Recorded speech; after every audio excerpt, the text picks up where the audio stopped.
Então, meus amados irmãos, muita alegria, então, que a gente se reúne, né, depois de um tempo aí de festas, um tempo de,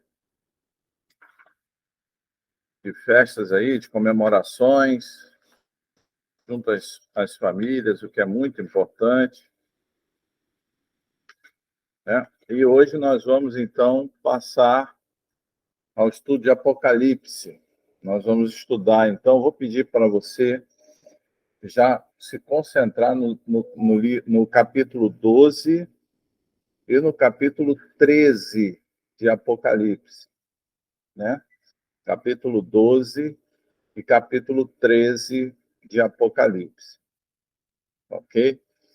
Lembrando que a nossa, a nossa aula ela não está dentro de caixa doutrinária nenhuma, nós estamos estudando a Bíblia versículo por versículo, né? Fazendo uma interpretação basicamente literal e histórica, né? Junto aí ao que nós acreditamos ser a melhor forma de interpretar a Bíblia.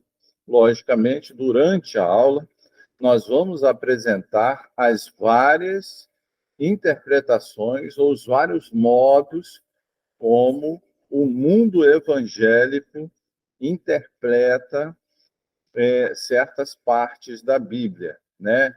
E não diferente nesses textos de Apocalipse capítulo 12 e Apocalipse capítulo 13.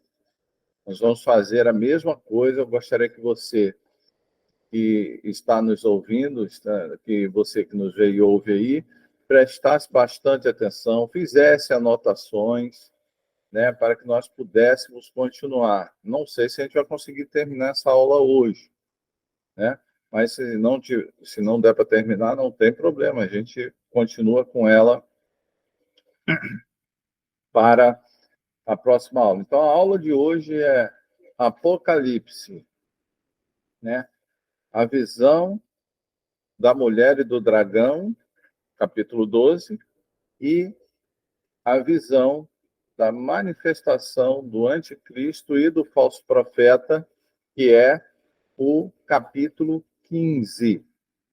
Então, vamos nos concentrar, meus amados, basicamente no texto, para que nós possamos entender de forma bem clara, né? Sem juízo de valor, sem nenhum tipo de, de interpretação amarrada já num pensamento pré-concebido. Tá, ok? É importante a gente entender isso. Vamos ver o que a Bíblia fala para a gente. Tá, ok? Então, Apocalipse, capítulo 12.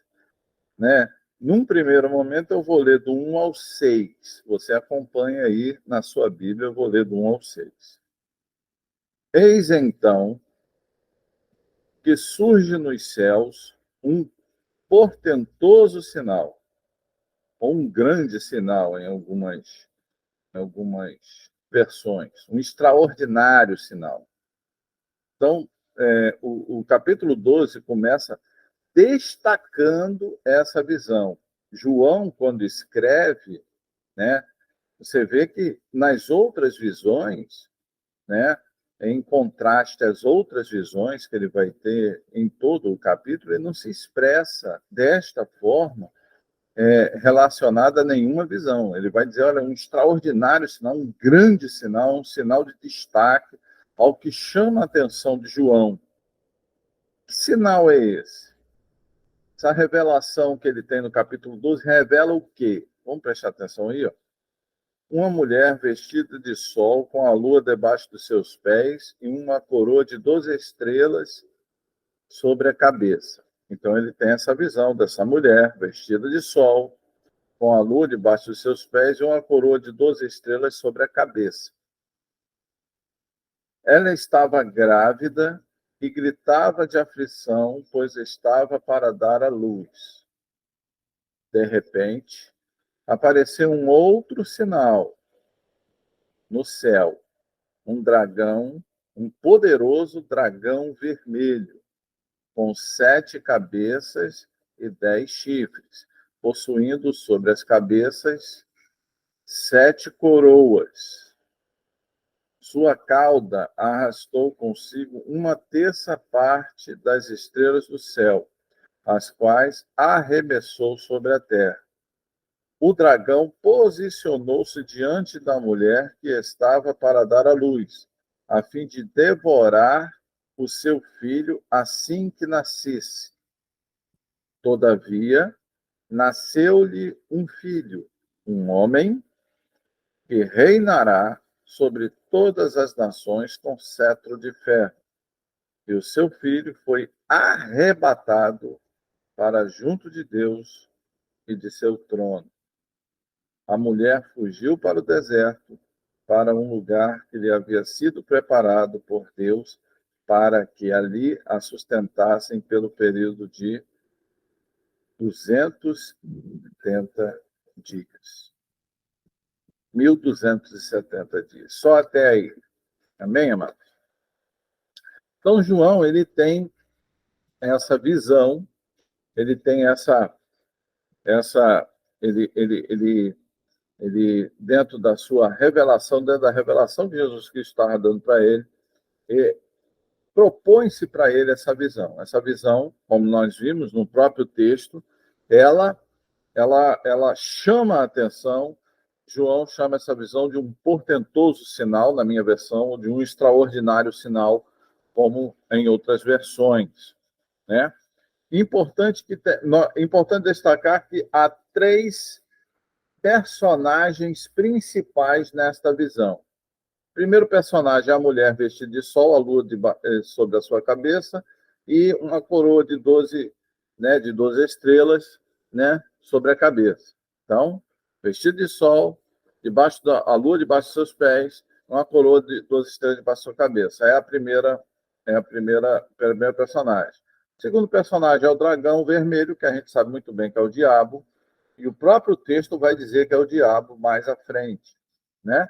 E o terceiro é um filho, homem, que nasceu, né? E que vai reinar com cetro de ferro, mas que nesse momento ele foi arrebatado para junto de Deus. Então, meus amados, logicamente, né, aqui não tem dúvida nenhuma de que essa mulher, neste primeiro momento, né, pode representar e representa aí a nação de Israel. Por quê? Porque ela, na realidade, é de Israel que nasce Jesus Cristo, que é o filho que nasce. Esse filho que nasce, que vai reger, que vai governar todas as nações com cetro de ferro. O próprio Apocalipse, mais adiante, né, em outras passagens da Bíblia também, vai dizer que esse filho é o próprio Jesus, né? E que Satanás, então, faz parte aí desse primeiro sinal. Então, aí, nessa primeira visão, nós temos Israel, nós temos o dragão e nós temos Jesus Cristo. Então, Israel, o diabo e Jesus. Israel, as forças das trevas representadas pelo diabo aí, personificadas na figura de Satanás, e Jesus Cristo, que personifica esse personagem, que é esse menino que nasceu da nação de Israel. Todos nós sabemos que Jesus é da tribo de Judá, né? É da tribo de Judá, é a tribo, então, de Davi, né? Filho de Davi, tribo de Judá. Amados, esse primeiro texto, ele apresenta algo interessante. Então, nós vimos, preste atenção como é que a gente tem que ler a Bíblia, gente, para a gente não ler a Bíblia de forma errada. Identificamos os personagens, sabemos que esta é uma visão dada por Deus, só que agora, esta visão, queridos, ela também mostra as relações estabelecidas aí, né? Como é que o diabo se relaciona com Israel e com Jesus? Como é que se processa essas relações? Então, o importante a gente entender é que esta visão, nesses primeiros versículos, ela é muito clara em mostrar um ambiente de oposição, um ambiente de conflito, um ambiente no qual Satanás tenciona, então, destruir Jesus, destruir a manifestação do filho desta mulher, ainda no nascedouro. Logicamente, a gente sabe que na história nós temos isso relatado, se eu não me engano, no Evangelho de Lucas, quando Jesus nasce, Herodes, com medo daquilo que ele ouviu dos reis magos, né, que ele pergunta para os três reis magos o que eles estavam fazendo ali, por que eles fizeram uma viagem tão longa, e aí eles vão dizer assim, olha, nós viemos visitar um rei, nós viemos visitar um rei que nasceria, né, resultado das profecias. E aí Herodes fica preocupado e ele usa de um estratagema com os magos e fala assim para eles, vocês vão, assim que esse neném nascer, vocês falam comigo para eu ir lá adorá-lo. Logicamente, ele não ia adorar, né? A gente sabe muito bem quem é Herodes na história. A intenção de Herodes era matar, né, Jesus no nascedouro. Ele nasceu, ele ia mandar matar, né? E sabemos, né, que, como a história conta, e a Bíblia também relata isso, que os reis magos não voltaram para Herodes para contar sobre o nascimento de Jesus, e Herodes deu aquela infame ordem ao exército romano de matar todas as crianças, né? Se eu não me engano, de 3 anos para baixo, de 2 anos para baixo. Então, todas as crianças morreram, razão pela qual José e Maria fogem para o Egito, né? Então, percebam, amados, que João tem, então, uma revelação pregressa, uma revelação de um acontecimento. É mostrado para João uma revelação de um acontecimento que já ocorreu. Ali está falando do nascimento de Jesus. Jesus aqui já havia nascido, já havia, inclusive, sido arrebatado para o Pai, né? Ato este visto por João. Pastor, onde é que está escrito isso? Atos, capítulo 1. Em Atos, capítulo 1, os discípulos se reúnem com Jesus, aprendem com Jesus, mas Jesus dá aquela famosa ordem: olha, aguardem por mim em Jerusalém até que sejam revestidos de poder, e assim ser-me-eis testemunhas em Jerusalém, na Judéia, em Samaria e até os confins da terra. Isso está em Atos, capítulo 1, né? Então, em Atos, capítulo 1, Jesus também é assunto aos céus. Jesus é elevado aos céus e senta à destra de Deus, né? E aí, em vários livros da Bíblia, nós vemos que Jesus foi elevado aos céus, foi assunto aos céus, mas o acontecimento histórico está no livro de Atos, capítulo 1, e todos os discípulos veem Jesus, então, sendo elevado aos céus, e tanto é que os anjos falam, Galileus, por que estão vendo aí, estão olhando para o céu? Da mesma forma como vocês viram ele subir para o céu, vocês virão ele retornando dos céus. Então, amados, é importante a gente entender isso, né? Que João, então, né, o Apocalipse mostra um acontecimento que já ocorreu, né? O nascimento de Jesus, a dificuldade, né? As forças das trevas querendo já matar Jesus no nascedouro, razão pela qual Jesus tem que ir para o Egito, fugir para o Egito. Depois, quando Jesus volta do Egito, né? Ele não vai para Belém, onde ele nasceu, ele vai para Nazaré, passar a infância lá em Nazaré, que é o norte, né? Que é a parte norte ali do território de Israel, né? Bem ao norte mesmo, Jerusalém fica ao sul. Ele vai para o norte, para a área de Jerusalém, né? Cafarnaum, o mar de Tiberíades, ou o mar de, ou o mar de Tiberíades, que fica ao norte, né? também de Israel. Então, Jesus vai para o norte e passa ali sua infância, o seu ministério. Quando começa, ele começa, então, descendo do norte e vai terminar em Jerusalém, onde ele é, inclusive, crucificado. Então, João tem esta visão, é uma visão pregressa de acontecimentos que já houveram. Entretanto, queridos, é importante destacar que, além de toda essa realidade, há um ensino muito importante colocado aí, que é a questão da oposição. Satanás se opõe ferozmente aos planos, aos desígnios de Deus. Então, Satanás, ele tenta atrapalhar os desígnios de Deus. Então, isso faz com que ele crie oposição a certos entes da história humana. Por exemplo, né? Então, ele luta contra a nação de Israel nesse momento. Né? A gente vai ver que a nação de Israel, durante toda a sua história, ela tem aí uma história extremamente conturbada, é uma nação perseguida até hoje, né?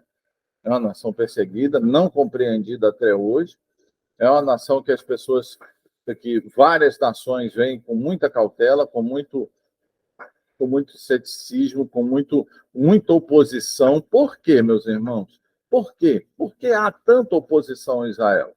Justamente pela ligação de Israel, é isso que a gente, do Israel terreno, do Israel nação terrena, pela ligação que Israel tem com as revelações do Deus vivo, do Deus que acreditamos. Então, várias realidades, Paulo vai falar isso, eu já estudei isso com os irmãos, de Israel vem a revelação, de Israel vem os patriarcas, de Israel, né, vem os profetas, de Israel vem a genealogia de Jesus, de Israel vem o próprio Jesus. Então, perceba que a revelação de Deus, o próprio Deus, o Emanuel, o Deus conosco, a própria revelação de Deus dentro da história humana, ela está intimamente ligada a Israel.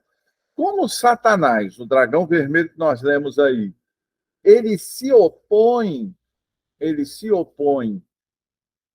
a, aquilo que Deus determina, aquilo que Deus constrói, então ele tenta, né? Lógico, não vai conseguir, nós sabemos que não vai conseguir, que Deus é o Senhor da história, mas Satanás ele vai tentar, né? Como ele tentou aqui, ele se posicionou na frente da mulher e assim que o menino nascesse, a intenção dele era o quê? Matar este menino, né? Só que a Bíblia diz que, né, como sempre, quem vai prevalecer são os desígnios de Deus, o menino nasce, o menino cumpre o seu papel aqui na terra e ele é assunto aos céus. Esse menino, lógico, é o Senhor Jesus, o Deus conosco, o Emanuel, o próprio Deus encarnado na pessoa de Jesus, e aí ele cumpre o seu papel aqui conosco. Tá ok? Só que o verso 6 mostra que a mulher continua fugindo do dragão, ou seja, essa oposição do capítulo 6, ela retrata a oposição histórica das forças das trevas à nação de Israel, né? Justamente por essa ligação que existe da nação de Israel com o Senhor Jesus. Então, ok? E principalmente com as revelações de Deus na história humana. Então, João tem essa visão aí. Importante a gente entender isso aí. E o principal ensino aqui, queridos, é oposição. Eu vou repetir. Oposição. Por que eu estou insistindo nisso, querido? Por quê? Porque a gente tem que entender, amados irmãos, que por sermos servos de Deus, é isso que você e eu precisamos entender. Aí você que nos vê e ouve aí, você precisa entender. A gente precisa entender que na dinâmica da vida, na dinâmica de nossa existência, o mundo sempre vai se opor aos filhos de Deus. As estruturas do mundo sempre vão se opor à verdade. E como os filhos de Deus operam ou se manifestam ou se conduzem pela verdade, é isso que é importante a gente entender. Nós que somos filhos de Deus, nós nos conduzimos, nós estruturamos a nossa mente, nosso pensamento pela verdade, pelos ensinos de Jesus, pelos valores de Jesus, né?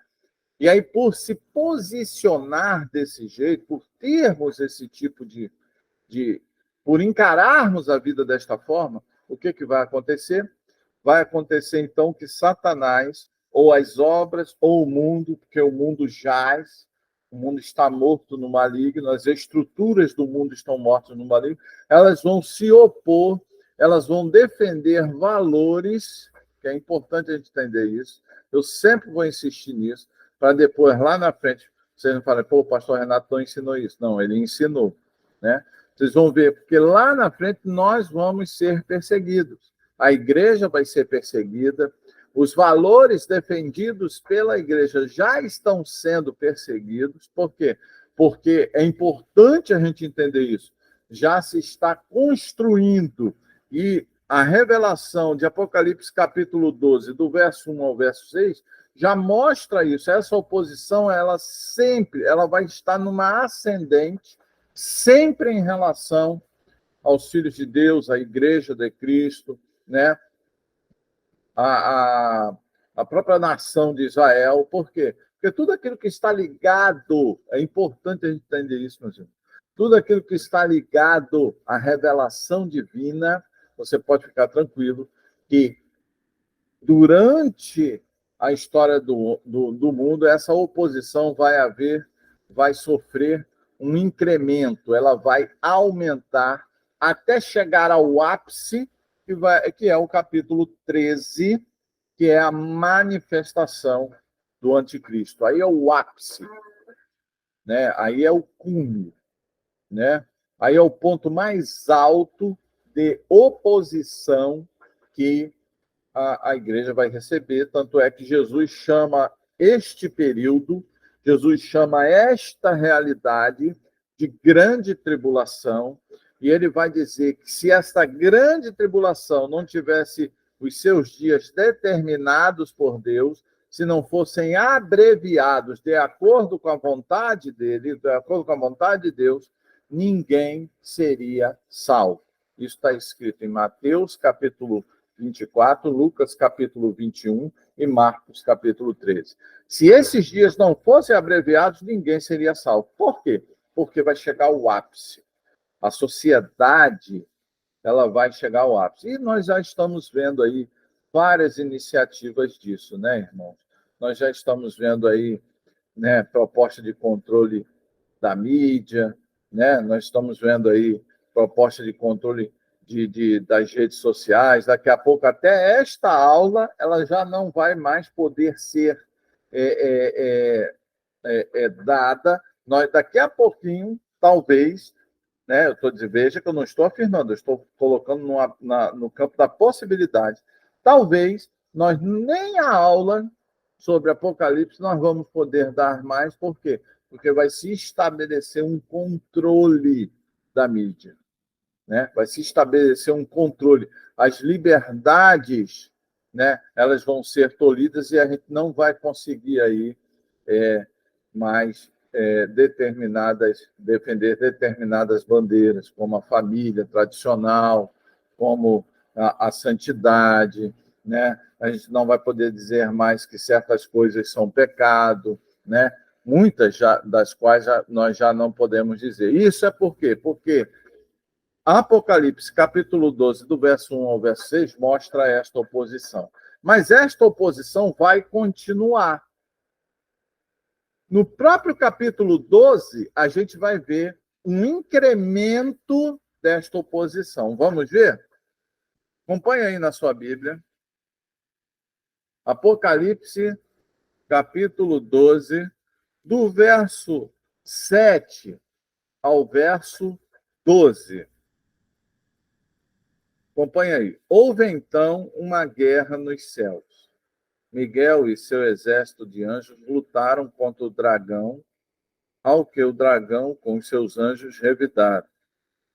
Contudo, eles não foram suficientemente poderosos e, desta maneira, perderam seu lugar nos céus. Assim, o grande dragão foi excluído para sempre. Assim, o grande dragão foi excluído para sempre. Quem é esse grande dragão? Está aí no verso 9.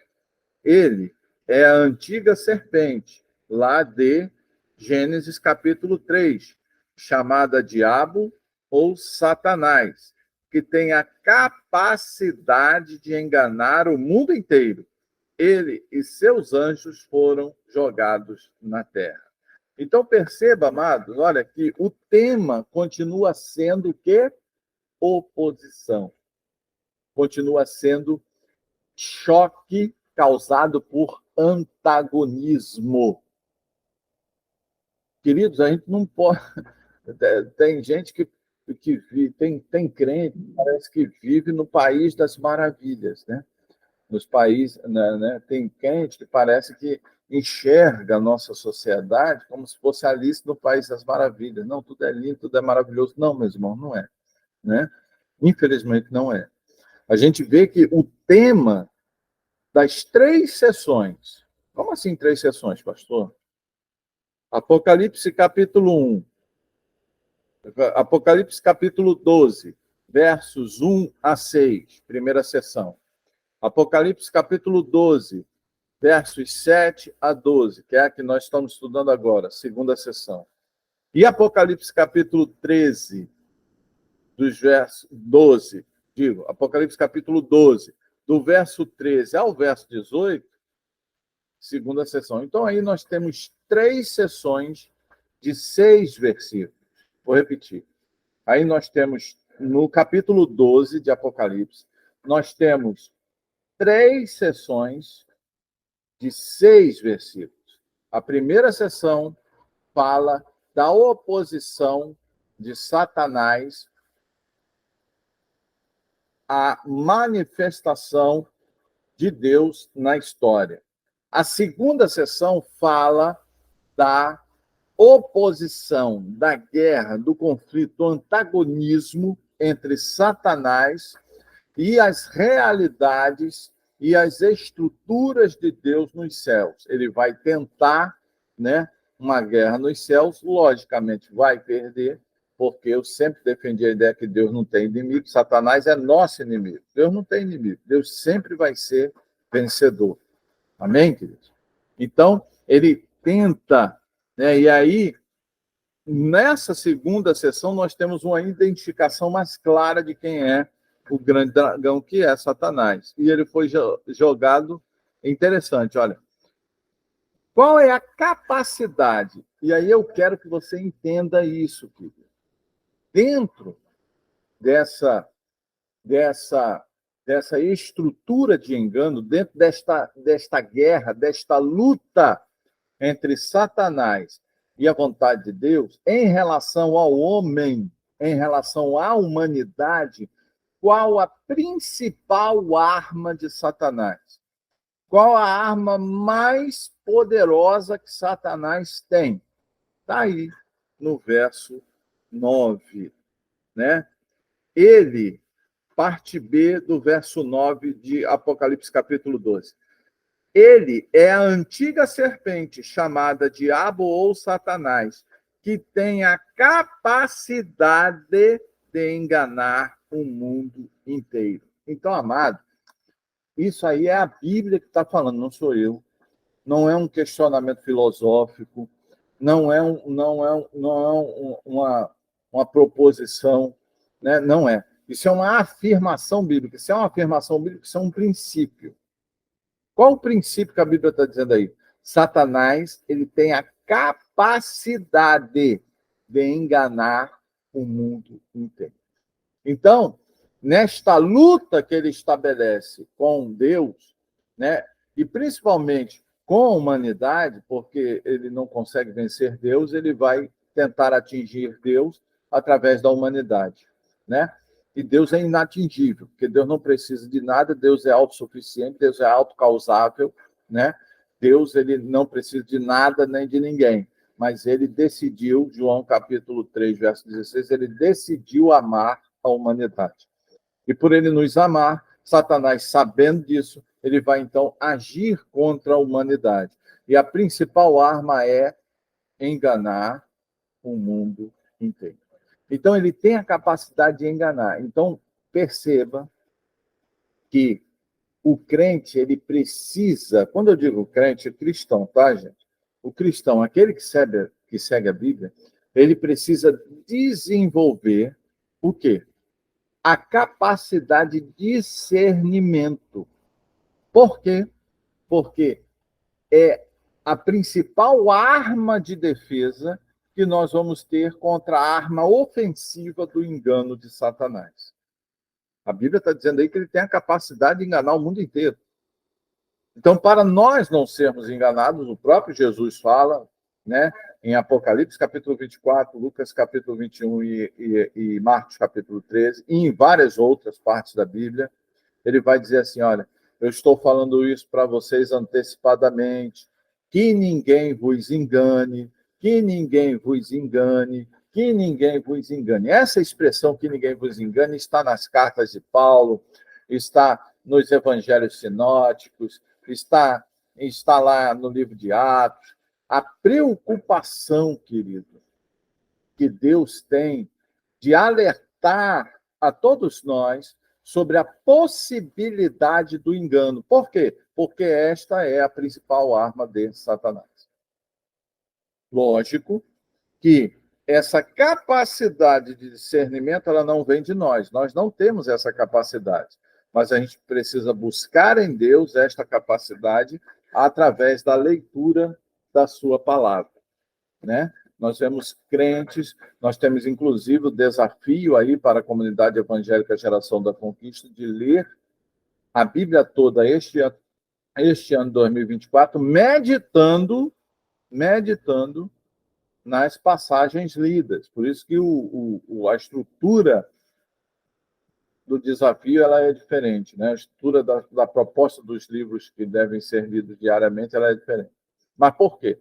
Por causa disso, irmão.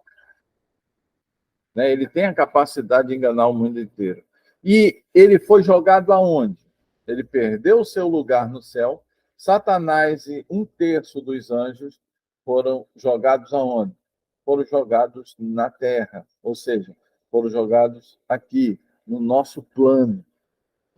E aí ele vai agir, né, com um único objetivo, de enganar o homem, de levar o homem à perdição. Então, amados, fiquem atentos. Eu vou bater nessa tecla. Fiquem atentos ao quê? Aos valores que estão sendo colocados para vocês. As mentiras que estão sendo ditas para vocês. Vamos continuar? Apocalipse capítulo 12, a partir do verso 10. Então ouvi uma voz grave que vinha dos céus proclamando: eis que agora chegou a salvação, o poder e o reino do nosso Deus, e a autoridade de seu Cristo, pois foi expulso o acusador dos nossos irmãos, o mesmo que os denunciava de dia e de noite perante o nosso Deus. Olha só aí. Olha só o que o diabo faz em relação a mim e a você. Ele denuncia. Diante do próprio Deus, ele denuncia. A gente vai ver isso lá, quando ele vai lá em Jó, as cartas de Jó. A gente tem um retrato histórico, né, dessa ação de Satanás. Né? Dessa ação de Satanás.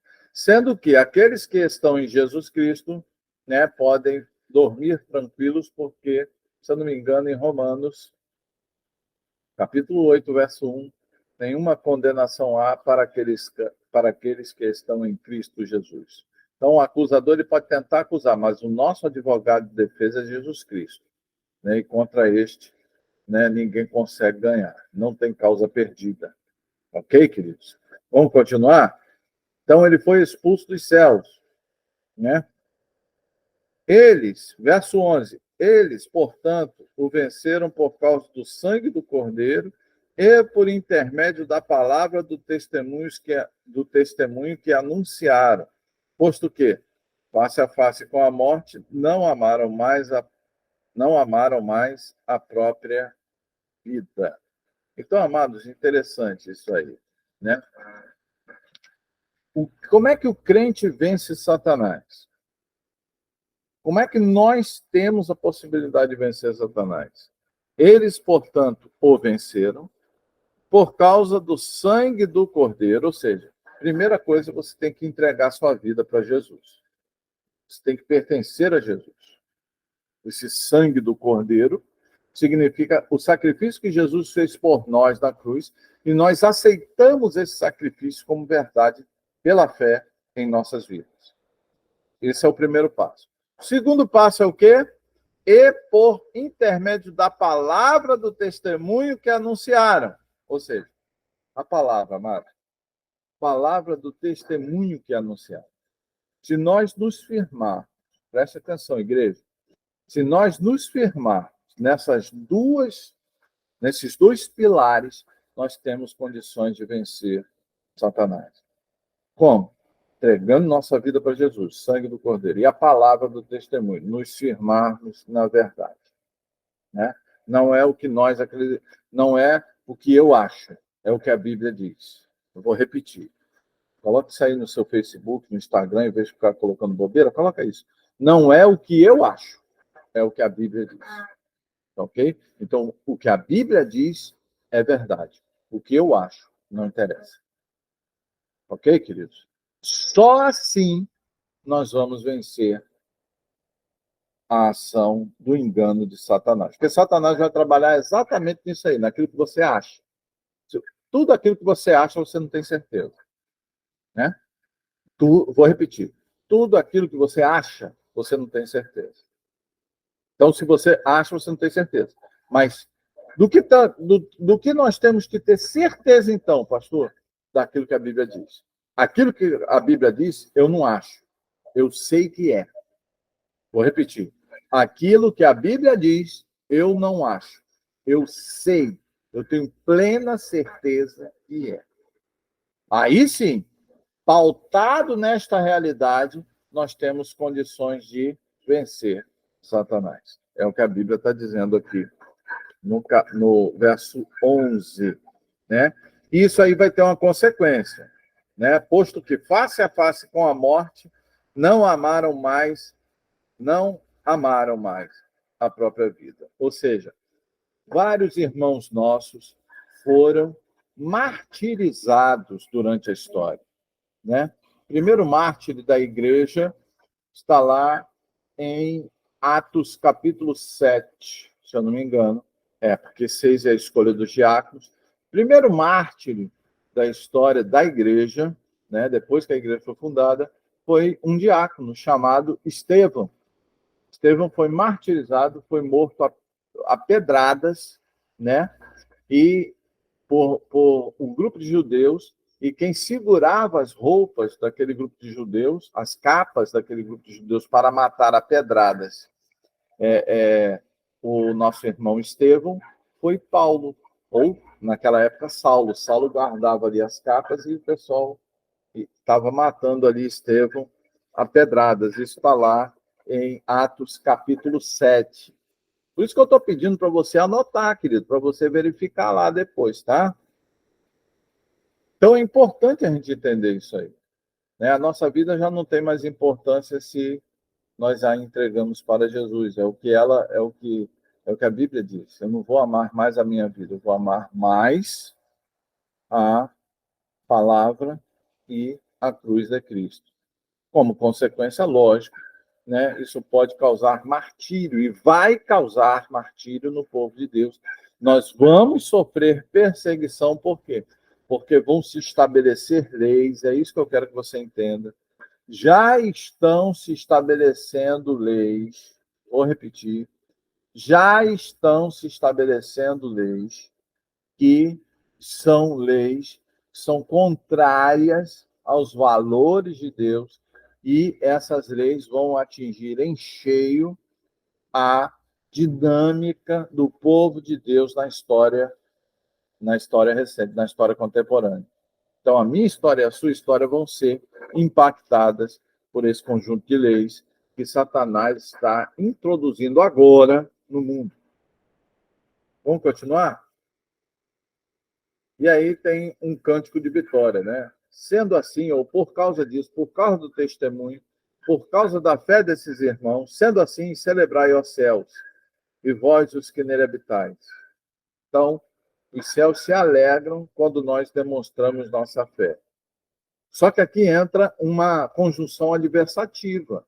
Entretanto, veja que tem o versículo 12 começa com uma saudação de alegria, com uma expressão de alegria. Quando ele coloca entretanto, agora ele vai colocar uma expressão de preocupação, uma expressão de medo, uma expressão de tensão. Entretanto, ai da terra e do mar, pois o diabo desceu até vós, e ele está totalmente encolerizado, ou seja, ele está totalmente irado, porquanto sabe que pouco tempo lhe resta para o seu fim. Então, outra coisa que a Bíblia revela, amados, é que Satanás sabe o seu fim, né?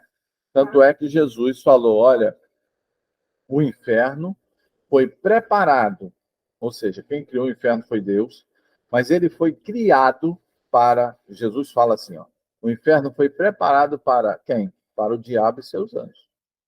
Ele não coloca seres humanos no inferno. Os seres humanos vão para o inferno porque querem.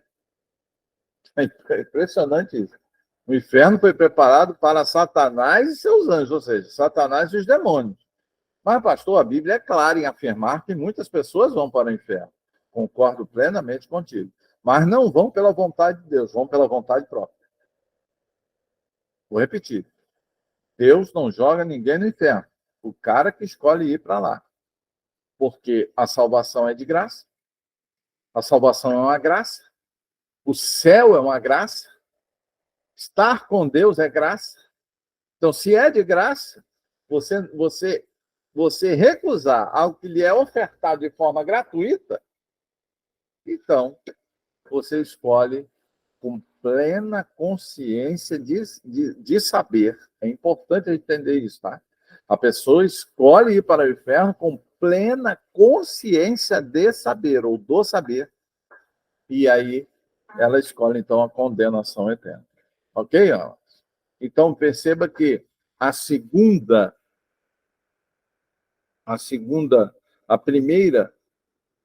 primeira sessão é Satanás, oposição a Israel, ao nascimento de Jesus, ao estabelecimento da obra de Jesus. Ele tenta impedir isso. Segunda vez, ele tenta agora impedir a ação, né? Primeiro ele arruma um problema lá nos céus e agora ele é jogado na terra e ele luta agora contra a igreja, contra aqueles que são de Jesus, contra aqueles que a graça os contemplou, mas ele continua lutando. Tanto é que ele está dizendo aqui, ou seja, a oposição agora, ela sai de uma realidade regional somente da área ali de Israel e agora ela se estende para uma amplitude global, né? Cósmica até, porque ele fez oposição lá nos céus e agora ele faz oposição na terra.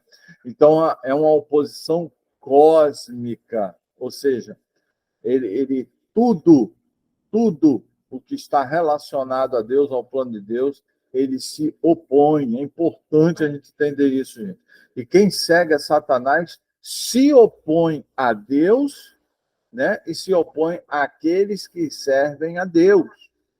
Ok? Essa é a realidade da segunda sessão. Vamos para a terceira sessão do livro de Apocalipse, capítulo 12. Então, nós lemos os 6 primeiros versículos, lemos os 6 versículos do meio do capítulo, agora vamos ler os 6 versículos finais. É interessante que são sessões de exatos 6 versículos. É maravilhoso isso, amado. Vamos lá? A última sessão começa assim: quando, pois, o dragão se viu atirado à terra, ou seja, quando Satanás viu, né, que ele perdeu o seu lugar no céu, que ele está condenado eternamente, que ele foi atirado na terra, aguardando somente o cumprimento dos desígnios e propósitos de Deus, empreendeu forte perseguição à mulher que dera à luz ao filho. Olha só, então, empreendeu forte perseguição o quê? A Israel. Então foram entregues à mulher 2 asas de grande águia, a fim de que pudesse voar até o local que lhe havia sido planejado no deserto, onde seria sustentada por um período de tempos e meio tempo, absolutamente fora do alcance da serpente. Então Deus proveu o quê?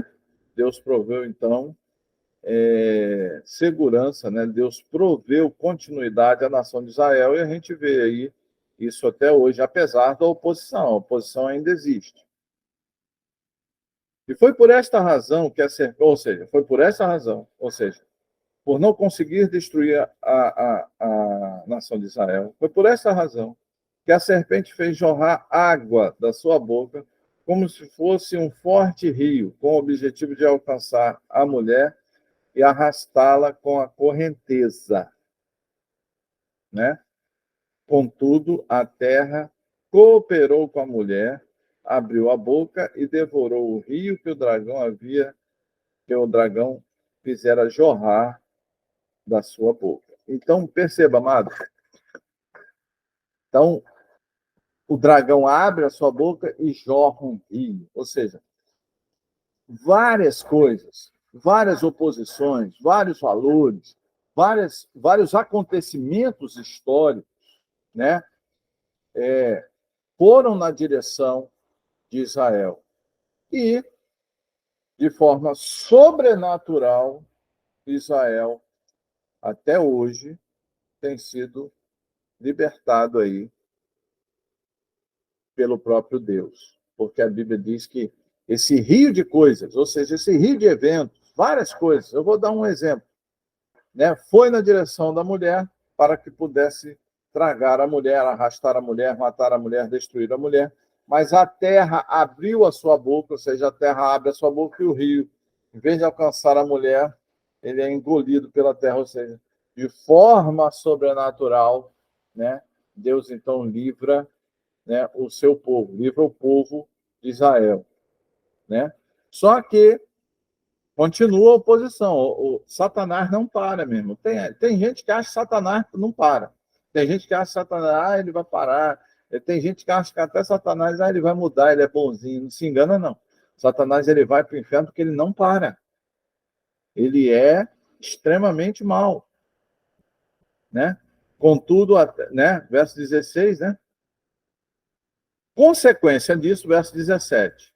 Então, irou-se tremendamente. Vou repetir. Então irou-se tremendamente o dragão contra a mulher e partiu para atacar o restante da sua descendência. Que restante da sua descendência é essa? Aí é o Israel espiritual, né? Lembrem do que nós estudamos em Romanos, capítulo 9, capítulo 10, capítulo 11. Nem todos os que são Israel são de Israel. Vocês lembram disso quando eu ensinei isso para vocês? Né? Então aqui já é o quê? O descendente da mulher, aí já é o Israel espiritual. Ó. Os que obedecem os mandamentos de Deus e se mantêm fiéis ao testemunho de Jesus. Então, aqui ele já não está mais falando de Israel, do Israel nacional, do Israel terreno, daquela nação de Israel, porque nem todo mundo lá em Israel acredita em Jesus, não, eles não honram o testemunho de Jesus, mas aqueles que obedecem os mandamentos de Deus e se mantêm fiéis ao testemunho de Jesus. Né? Ou seja, então, amados, Satanás agora, ele se opõe a essa classe de pessoas, da qual tanto vocês quanto eu pertencem. Né? Que classe, pastor? Procura obedecer, obedece os mandamentos de Deus, mas a obediência aos mandamentos de Deus é baseada no quê? Na fidelidade ao testemunho de Jesus. Então, aqueles que vivem sobre a égide da graça, né? Porque nós não somos salvos pela lei, nós somos salvos pela graça. Então, aqueles que estão sobre a égide da graça, porque fiéis ao testemunho de Jesus, é a mesma expressão que Paulo vai usar em suas cartas, né? Ser fiel ao testemunho de Jesus. Jesus testemunhou sobre a graça. O homem sempre foi salvo pela graça. Nós estudamos isso em Romanos, a partir do capítulo 5, não, a partir do capítulo 3, e a gente foi até o capítulo 8 estudando sobre isso. Então, ali, Paulo demonstra que desde o princípio, e Hebreus capítulo 11, também na galeria da fé, mostra claramente que ninguém foi salvo pela lei. Não existiu, teve a época da lei, agora a gente vive a época da graça. Gente, sai desse pensamento pequeno. Esse é pensamento antibíblico. Pela fé, Abel apresentou um sacrifício melhor do que Caim.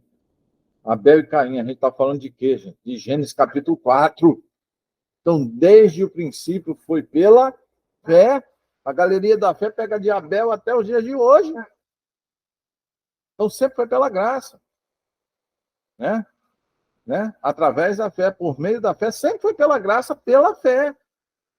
Porque fé não introduz lei, mas introduz graça. Vou repetir. Fé não introduz a lei. Não fundamenta a lei. A fé fundamenta a graça. Então, amados, a gente precisa entender isso de uma vez por todas. Para com esse negócio. Não, teve a época da fé, agora a gente está na época da graça. Para com esse negócio. Isso é coisa de criança. A gente sempre foi pela graça. E por isso que o dragão agora está se opondo a quem? Como ele sempre se opôs, meu amor. Como ele sempre se opôs àqueles que entenderam, que creram na promessa. Quem crê na promessa, crê pela fé. Se crê pela fé, vive pela graça. Tá ok? Amém? E aí essa sessão termina assim, ó. E assim o dragão colocou o seu pé sobre a areia do mar, né? Ou seja, se estabeleceu, se fincou, né?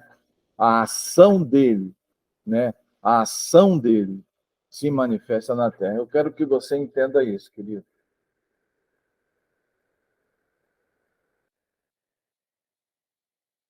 Eu quero que você entenda isso. Satanás hoje ele tem um único objetivo de destruir o homem, né?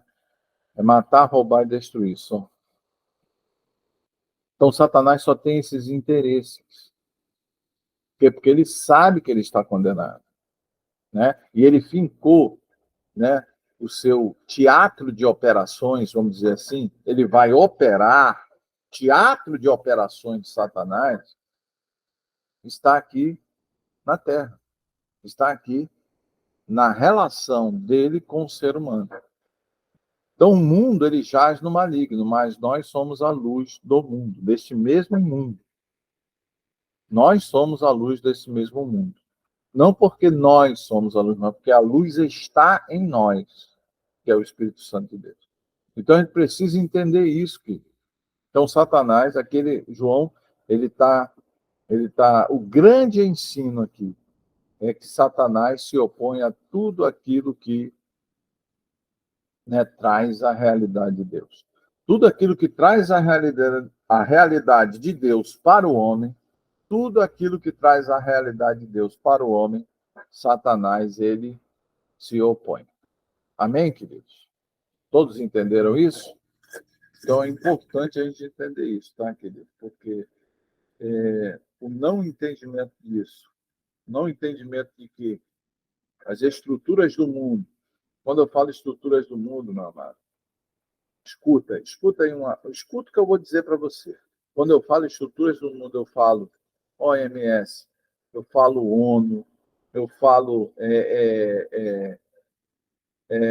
estruturas políticas, eu falo estruturas educacionais, estruturas religiosas. Tudo isso está sendo construído, está sendo estruturado para se opor aos propósitos de Deus. É isso que eu quero que você entenda. Né? Então, o crente ele tem que estar atento quanto a isso, meus irmãos. O crente ele tem que estar atento quanto a isso. As estruturas do mundo, elas estão carcomidas pelo pecado. Elas estão destruídas pelo pecado. Então, a gente tem que estar atento àquilo que vai ser proposto ou imposto. Vou repetir. Você tem que estar atento àquilo que vai ser proposto ou imposto sobre a sua vida. Né? Eu posso dar o exemplo aqui, por exemplo, dos nossos irmãos lá na época do Império Romano. Lá na época do Império Romano era imposto o culto ao imperador, principalmente a Diocleciano. Diocleciano ele estabeleceu o culto ao imperador, né? Todo mundo tinha que adorar o imperador. E aí, você que é crente, vai adorar o imperador? Não, pastor. Jamais adoraria o imperador, mas é lei, meu irmão. Se você não adorar o imperador, você era morto, você era levado para o Coliseu. Você ia para o Coliseu? Né? Hoje o imperador é outro. Hoje, né, o imperador pode estar na escola. Né? Hoje o imperador pode estar na escola. Olha, a gente vai fazer uma festa de Halloween. Aí o professor que é crente fala, bem, eu não vou participar disso. Halloween, misericórdia. Queima tudo, Jesus. Né? Começa a orar para no dia chover, para no dia faltar luz na escola e não ocorrer a festa. Aí que está, meu irmão. É aí que nós vamos ser exigidos em nossa fé. Ok, queridos?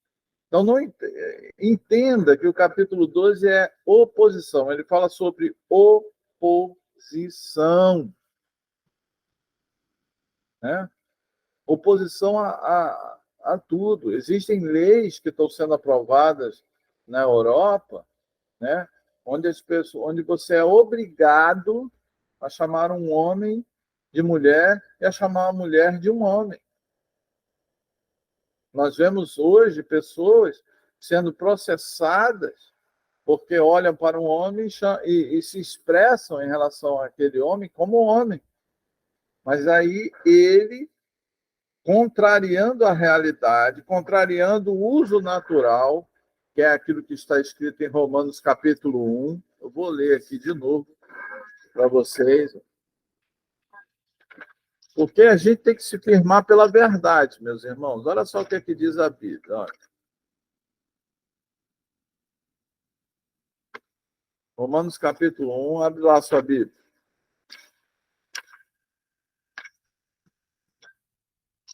Estou abrindo a minha aqui ainda. Romanos capítulo 1. Olha só. Portanto, trocaram a verdade de Deus pela mentira e adoraram objetos e seres criados em lugar do Criador, que é bendito para sempre. Amém. E por esta razão, Deus os entregou às paixões vergonhosas. Até as mulheres trocaram suas relações sexuais naturais. Vou repetir. Relações sexuais naturais, segundo estabelecido pela natureza criada por Deus. Né? Por outras, contrárias à natureza. De igual modo, da mesma forma, os homens também abandonaram as relações sexuais naturais com suas mulheres e se inflamaram de desejo sexual uns pelos outros. Deram, então, início à sucessão de atos indecentes, homens com homens, e por isso receberam em si mesmo o castigo que que sua perversão requereu. Só que tem país que você chamar este ato de perversão, como a Bíblia chama de perversão. A Bíblia não está chamando de perversão aí, meu irmão? Ou não? A Bíblia chama isso de quê? Perversão. Perversão. Isso é uma perversão. Isso é odiado por Deus lá em Levítico. Lá em Levítico, ele fala que Deus isso é uma abominação para Deus. E tem igreja agora que está até abençoando isso. E eu falei, não falei? Vocês lembram que anos atrás eu falei, não se assustem. Vocês lembram disso? Né? Quem é minha ovelha aí há mais tempo, lembra disso. Eu falei isso anos e anos atrás, mais de 10 anos atrás. Eu falei que no futuro vão estar abençoando esse tipo de união. Olha aí, ó. Já está aí na mídia, inclusive. Já estão abençoando. Né? Então, meus amados, mas isso é por quê? Ah, porque o pastor, ele é... Não, é porque é só ler a Bíblia. É só ler a Bíblia, é só você seguir a Bíblia. A oposição, ela vai se intensificar. Ela está se intensificando aqui, ó. Capítulo 12, ela está se intensificando e ela chega no ápice, né, no cume, no capítulo 13. No capítulo 13, ela chega no cume, no ápice, né? No momento mais crítico para os cristãos. Então, amados, nós precisamos entender isso, tá ok? Quer ver? Vamos começar lendo o capítulo 13 aí? Vamos lá? Capítulo 13? Então, vimos capítulo 12 é crescimento da oposição. Capítulo 13 é o ápice. Olha só. Então, observei que emergiu do mar uma besta que tinha 10 chifres e 7 cabeças, e sobre os chifres 10 coroas, e em cada coroa um nome de blasfêmia. E a besta que vi era semelhante a um leopardo, porém tinha os pés de urso e a boca como de leão. O dragão passou à besta o seu poder e o seu trono e grande autoridade. Então, amados, durante a história, que é a Bíblia, Apocalipse é um livro que fala de história, de acontecimentos que vão ocorrer na história do homem. Durante a história vai se levantar um personagem, né? Um personagem que vai se levantar do mar, ou seja, do meio dos povos da terra, né? Aí ele não tem, a Bíblia não diz, né, de qual povo ele vem. Tem gente, não, ele é muçulmano, não, ele é judeu, não, ele é americano, não, ele é romano. Tem gente que fala que ele é... Só que a Bíblia se cala sobre isso e o que a Bíblia fala, é melhor a gente seguir o que a Bíblia fala. Então, ele vai surgir do mar. Esse mar aí, lá em Apocalipse capítulo 17, tem a explicação desse mar. Esse mar aí representa os povos da terra. Então, dos povos da terra vai surgir um personagem. E esse personagem vai ter uma relação especial com o dragão. Esse personagem vai ser um personagem envolto em grande autoridade, né? Porque a descrição desse personagem está aí no capítulo 1. Então, observei que emergiu do mar uma besta que tinha 10 chifres e 7 cabeças, e sobre os chifres 10 coroas, e em cada cabeça um nome de blasfêmia. Né? Então, era um homem, é um ser humano. Paulo vai dizer que esse personagem é um homem, ele vai chamá-lo de homem da iniquidade. E quando ele fala homem da iniquidade, o vocábulo grego utilizado lá em Tessalonicenses é antropos, ou seja, é homem mesmo, né? Então vai surgir um homem que ele vai estar envolto em grande autoridade, mas este homem, ele vai se mostrar também como alguém que está contra os princípios de Deus. Por quê? Porque em cada cabeça um nome de blasfêmia. O que é blasfemar? É propagar, é defender tudo aquilo que é contra os princípios de Deus. Então, ele não vai enganar ninguém, ele vai se mostrar como ele de fato é, né? Ele vai se mostrar como alguém que carrega em si um nome de blasfêmia. Olha só o que diz a palavra de Deus.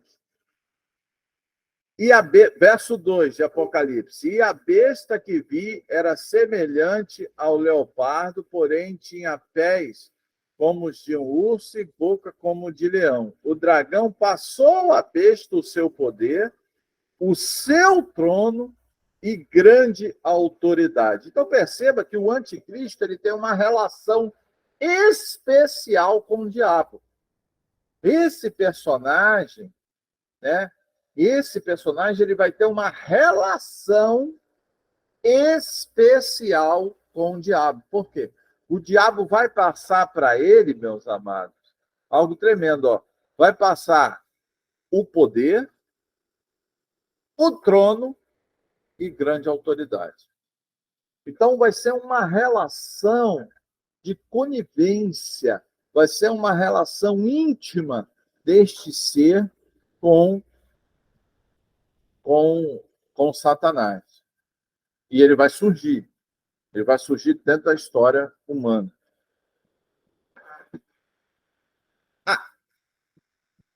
Então, amados, já são 10. São 10 nada, são 10h57 aqui no Rio de Janeiro. Aí em Manaus já são 9. São 9h57, vai dar 10 horas em Manaus. A aula termina que horas mesmo, hein? Agora, né? Começou o culto aí 8 horas, termina às 10, né? Então vamos deixar para estudar. Vamos deixar para estudar sobre o anticristo, então. Na próxima aula, a gente vai estudar sobre o anticristo. Todo mundo querendo saber aí da besta do anticristo. Mas é importante nós sabermos, sim. Né? Então, na próxima aula, nós estaremos estudando aí sobre a besta, sobre o anticristo, sobre o falso profeta, sobre as características do governo do anticristo e as características da religião universal, que é a manifestação do falso profeta. Ok? Então, não percam a próxima aula. Hoje nós estudamos capítulo 12, falamos sobre oposição.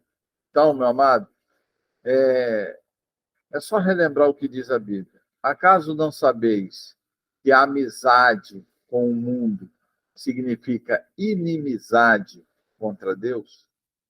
Então, amado, nós não podemos ser amigos do mundo. Não se engane.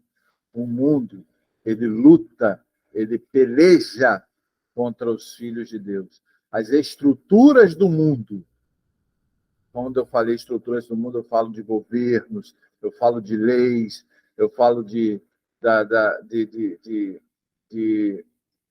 organizações mundiais. Estejam atentos, né? Estejam atentos, porque o mundo ele está aí e ele vai pelejar contra nós. Que Deus os abençoe, que Deus os guarde, tá bom? Que Deus esteja com vocês. Tenham um excelente domingo, né? Que todos estejam aí, o pessoal de Manaus, todos estejam aí no culto à noite. E a você que nos vê e ouve, um grande abraço.